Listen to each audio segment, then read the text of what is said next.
केंद्र सरकारने आणलेला शेतकरी व कामगार कायदा हा शेतकरी विरोधी असून या कायद्यामुळे तळागाळातील सर्वसामान्य शेतकऱ्यांची परिस्थिती आणखी खराब होणार आहे। हा कायदा शेतकऱ्यांना देशोधडीला लावणारा असून श्रीमंतांना आणखी श्रीमंत करण्यासाठी या कायद्याचा वापर मोठ्या प्रमाणात होणार असल्याने हा कायदा रद्द व्हावा यासाठी वेगवेगळ्या पद्धतीने काँग्रेसचे आंदोलन सुरू आहे। याचाच एक भाग म्हणून आज काँग्रेस पक्षाच्या वतीने स्वाक्षरी मोहीम घेण्यात आली।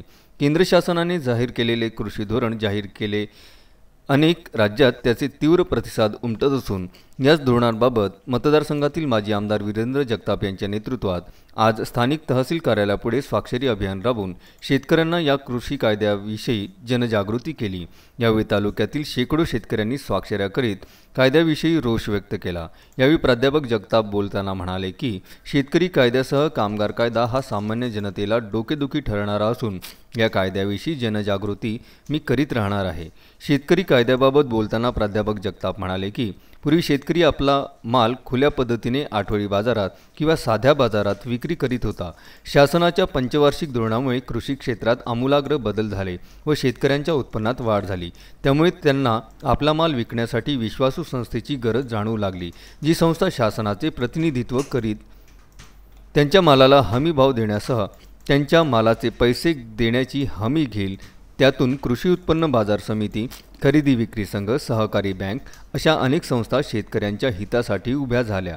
त्यामुळे शेतकऱ्याला आपल्या शेतीमाल विकण्याची व दराची हमी मिळाली। कामगार कायद्याअंतर्गत पहिले एकही कामगार बेरोजगार होणार नाही याची काळजी घेतली जात होती, परंतु आता 300 कामगार असलेला कारखाना मालक एका दिवसात बंद करून कामगारांना बेरोज करण्याचे षडयंत्र केंद्र शासनाचे असल्याचे मत यावेळी प्राध्यापक जगताप यांनी व्यक्त केले। यावेळी नगर परिषदेचे माजी अध्यक्ष प्रभाकर वाघ, माजी जिल्हा परिषद सभापती जगदीश आरेकर, बंडू भाऊ जगताप, बंडू देशमुख, पंचायत समिती सदस्य अमोल होले, श्रीनिवास सूर्यवंशी, नगराध्यक्ष निलेश सूर्यवंशी, वैभव गायकवाड, देवानंद खुने, भानुदास गावंडे, अरविंद गुडगधे, रंगराव चौधरी, अशोक चौधरी, मंगेश धावडे, अभिजित राजणेकर, संजय ठाकूर, उमेश केन, राजू देर, शाहेजाद सौदागर, कुंदन मेश्राम, निलेश चौधरी, सुभाष महाराज चव्हाण, प्रशांत कोल्हे, डॉक्टर सतीश देशमुख, रमेश बोडके, भूपती देशमुख, बंडू गोहोकार, अनंत पोलाद यांच्यासह अनेक कार्यकर्ते, पदाधिकारी आणि सदस्य उपस्थित होते। शेतकरी आणि कामगार विरोधी जे 3 काळे कायदे राज्यसभेमध्ये बहुमत नसताना गोंधळामध्ये मंजूर करून घेतले ते शेतकरी आणि कामगार विरोधी आहे। ते शेतकऱ्यांना पटवून देण्यासाठी आणि हे काळे कायदे रद्द होईपर्यंत शेतकऱ्यांमध्ये जनजागृती करण्यासाठी ही आजची स्वाक्षरी मोहीम आहे। केंद्र सरकारने केलेल्या शेतकरी विरोधी कायद्यामध्ये कुठेही हमी भावाचा उल्लेख नाही।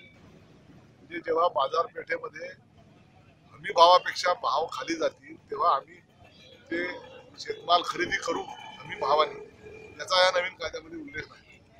बाजार समितीच्या बाहेर कुठेही तुम्हाला शेतमाल विकता येईल, देशभर कुठेही विकता येईल याचा उल्लेख आहे। देशभर विकल्यानंतर त्या शेतकऱ्यांना पैसे कसे मिळतील याची शाश्वती नाही।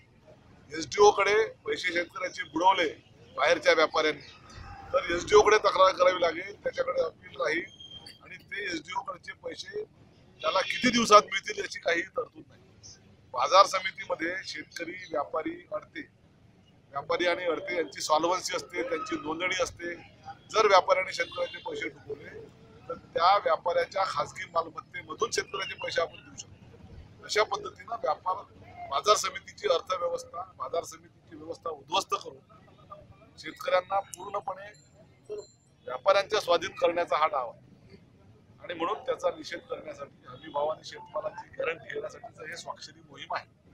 तसंच कामगार विरोधी कायदे, ज्या शेतकऱ्याच्या शेतावर शेतकऱ्याचं पोट भरू शकत नाही, त्याला 2 किंवा 3 पोरं आहेत, त्या पोरांना तो शेतकरी नोकरीवर पाठवतो, परंतु औद्योगिकरणामध्ये ज्या मुलांना नोकऱ्या मिळाल्या, रोजगार मिळाले, त्या जुन्या कामगार कायद्यामध्ये त्याला नोकरीची शाश्वती होती। कामगारांना 20 कामगारांचा कारखाना बंद करायचा असेल तर सरकारची परमिशन काढावी लागत होती। आता 300 कामगार ज्या कारखान्यात काम करतात तिथं बंद करायचं असेल तरच सरकारची परवानगी लागते। म्हणजे कामगार विरोधी कायदे मोठ्या प्रमाणावर अस्तित्वात आलेले आहेत आणि कामगारांना सोयी सवलती नाही, त्यांच्या कल्याणकारी योजना नाही, पूर्णपणे उद्योगपतींच्या स्वाधीन औद्योगिक क्षेत्र करण्यासाठी आणि उद्योगपतींच्या सोयीसाठीचे सर्व कामगार कायदे केलेले आहेत. कामगार देशोधडीला लागणार आहे. औद्योगिक कामगार, शेतीवरील कामगार हे सगळे विरोधी कायदे या सरकारने केले, त्याच्यासाठीचं हे स्वाक्षरी आंदोलन आहे. Bandu Athawale, Vidarbha news, Chandur railway.